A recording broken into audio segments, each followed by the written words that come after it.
Hi, it's Pia's Tarot. Hello, Aries Placements. This is your, di ba, meron tayong background na pukpukan dyan sa tabi. So, wag nyo lang pansinin, no?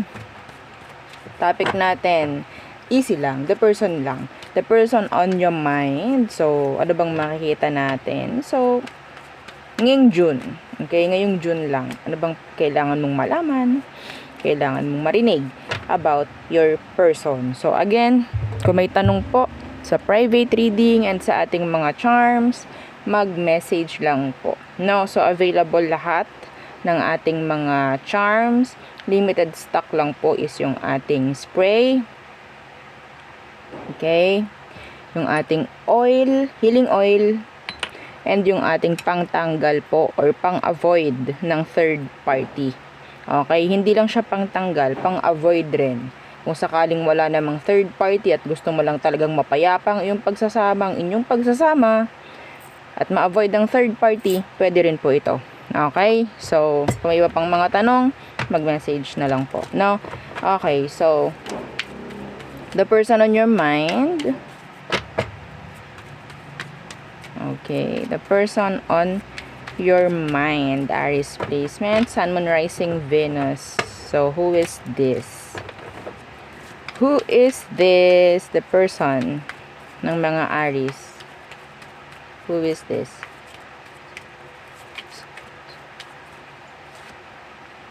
The Fool. This is you. Could be bago. Pwedeng bago. Anong meron dyan? Some of them, they love to travel. They're traveler. Mga ganyan. No? So, I don't know kung paano mo malalaman yun. Pwedeng alam mo na they love to travel. Mga ganyan. So, anong meron sa Fool? Free-spirited. Mga ganyang naririnig ko.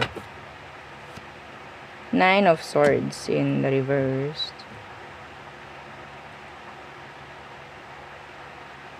Transparent tong taong to actually. Okay, transparent. Risk taker. Yeah. I think bago to. Wala ka pang nakikitang masyadong issue. No, wala pa.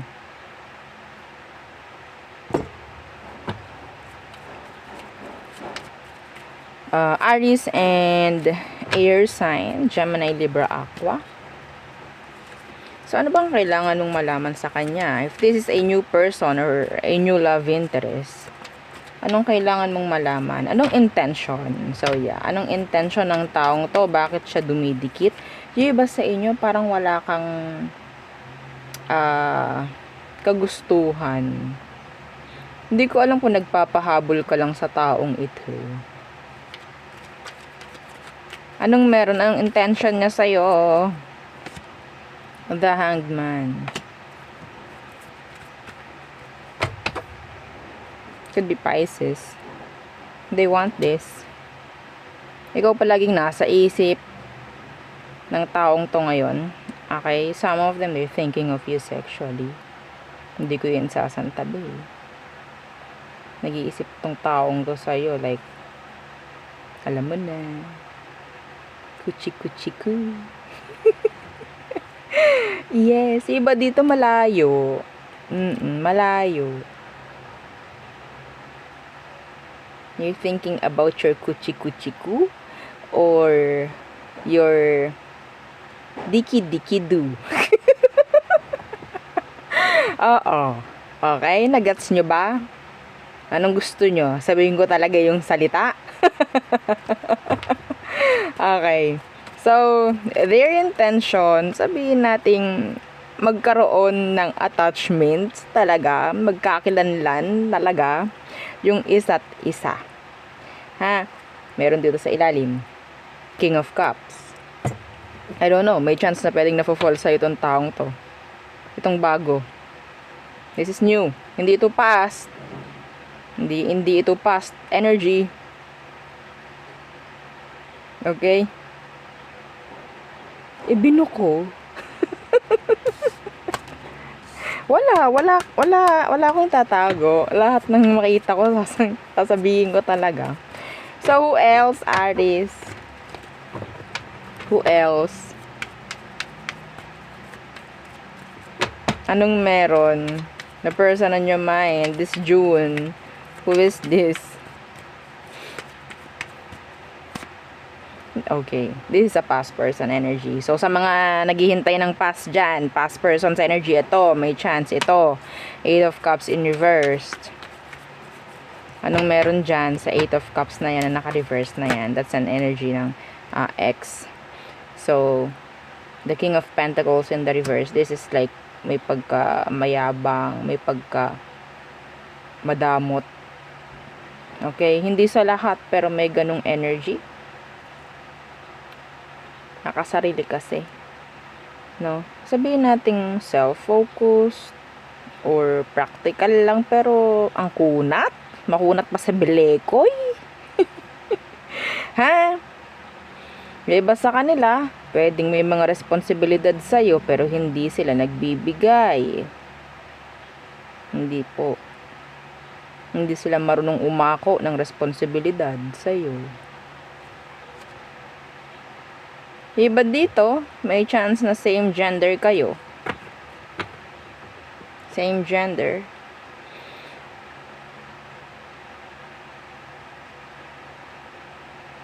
Pinapaasa ka niya actually. Pinaghihintay. Self-centered. Itong taong to. Mahirap to kapag lagi mong gagawa ng pag-intindi. Lalong lalala to. Okay?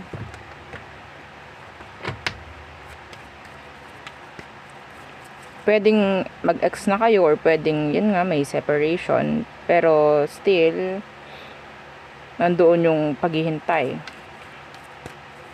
Pag-asa. Anong meron? Anong possible na pwede mong i-expect dito sa taong to ngayong June? 8 of Wands. 8 of Wands in reverse. Could be a little to no communication. No? A little to no communication. There's a lot of delays. 9 of Wands in reverse. Alam mo bakit? Isang dahilan ng taong to kaya hindi siya like totally nagko-commit kasi hindi naman talaga sila really into this, no? Hindi sila ganun kaseryoso. Hindi sila seryoso. They're dropping you. And the King of Wands in reverse, they're just playing. Playing. Hindi committed po ito. Hindi siya committed. Wala kang aasahan dito. Para kang naghihintay sa wala. Yeah. See, Justice in reverse, they're, sabihin natin unfair. You're being unfair pagdating sa'yo. Puro siya. Kung sakali man na nagko-communicate kayo, laging lang siya. Pero pag ikaw na, oops, wag muna, oops, hindi muna, siya lang muna. Like, ako munang intindihin mo, ganto, ganyan. Self-centered yung person mo. Itong ex. Hindi pwede itong intindihin lang palagi. Baka iniisip mo, ay, okay, sige, intindihin ko siya palagi. Baka sakali. 'Di ba? Lagi tayong ganun eh. Baka sakali magbago siya. Lalo yung pinapalala, you're feeding their ego. Yeah, pinapalala mo lalo mo pinapalaki ulo nito. Lalo mo pinapalala sitwasyon mo. Okay? So there.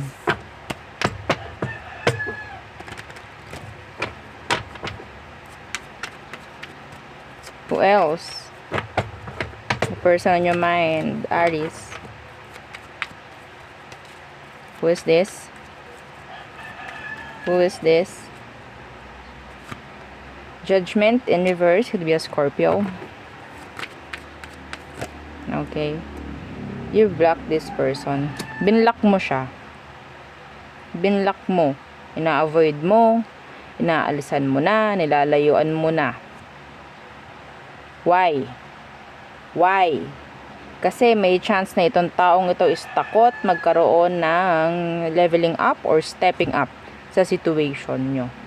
You're like pagod. Pagod na. Okay, ayoko na. Nakakatamad, nakakapagod na to. Parang ganun, yung emosyon or reaction mo sa kanya. Yeah, ayoko na maghintay dito. Tama na to. Lisit pansit. Oo, putting the final nail sa coffin.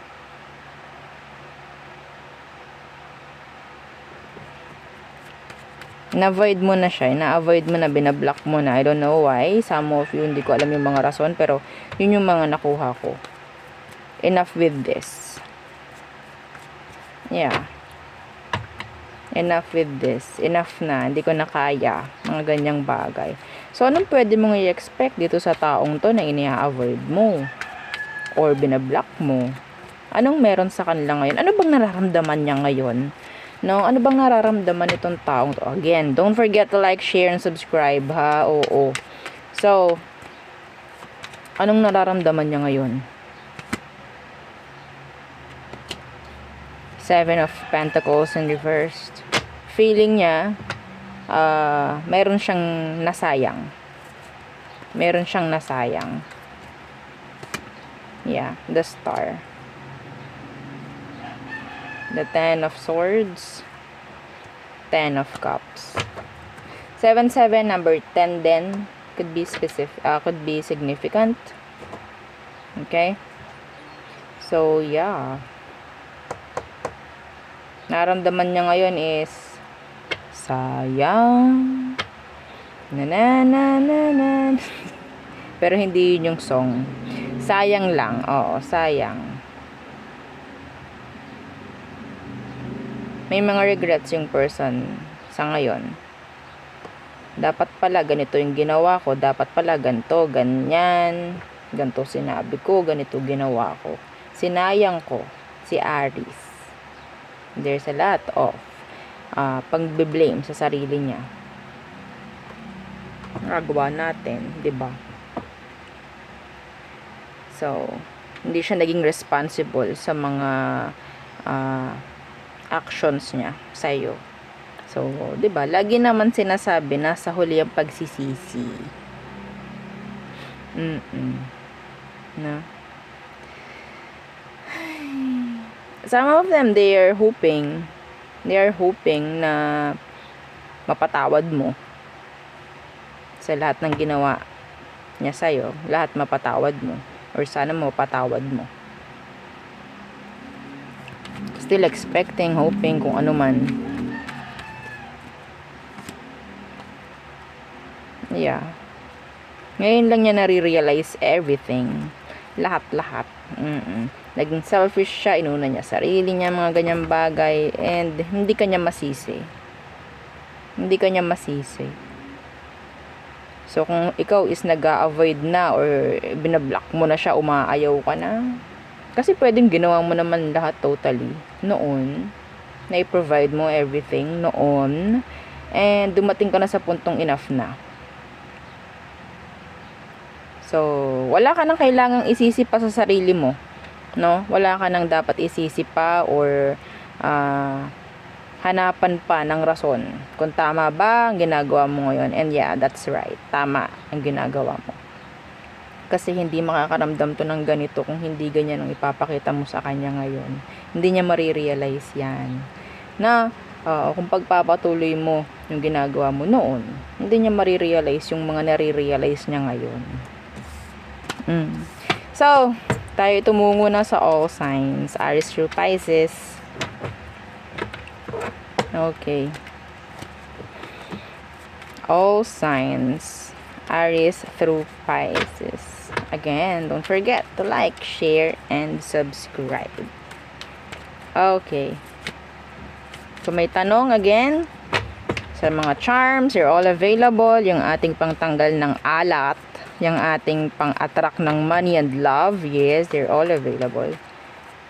Okay. Okay. Tagal nating hindi nag-all signs, no? Oo. So, Aries. Okay. Aries. So, si Aries, may chance na parang naguguluhan na siya. Okay? Naguguluhan na, hindi na niya alam ang gagawin, ang patutunguhan, para siyang nasa madilim na sitwasyon ngayon. Like walang takas. Taurus, may mga plano si Taurus pagdating sa'yo. Gemini, hindi ka makakakuha ng magandang kooperasyon dito sa Gemini na to. Okay? So, Cancer, nakuha ko na siya, or dito sa situation ninyo is merong inconsistency or nandoon din yung energy ng parang imbalance. There's no equal give and take with a Cancerian. Leo, they want victory. Some of you, there's this Leo na parang interested sa'yo. Okay? Virgo, they're wanting, sabihin natin, or manifesting good energies pagdating sa inyo. Okay? So, Libra, pwede nga tingin ni Libra sa'yo is a challenge na parang tingin niya is hindi niya malalagpasan or masusolusyonan. Okay? Scorpio, they're waiting. You're just waiting, thinking of you. Sagittarius, they want to fix things. Meron siyang, sabihin nating, inaaral sa ngayon sa situation ninyo.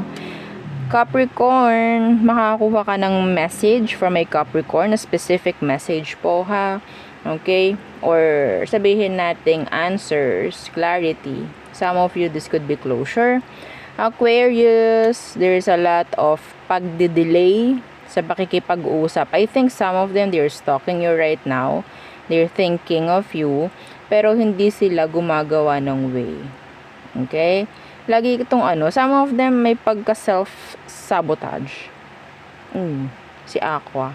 So, Pisces, they are not ready to commit. Some of them, they have money issues. That is why. Pwedeng yun yung dahilan nga kung bakit hindi sila makagalaw, maka-aksyon. No, so there, yun ang aking reading for you, Aries placements. Again, please don't forget to like, share, and subscribe, and follow our FB page and sa nating YouTube channel na nasa description box below. Again, thank you. Goodbye.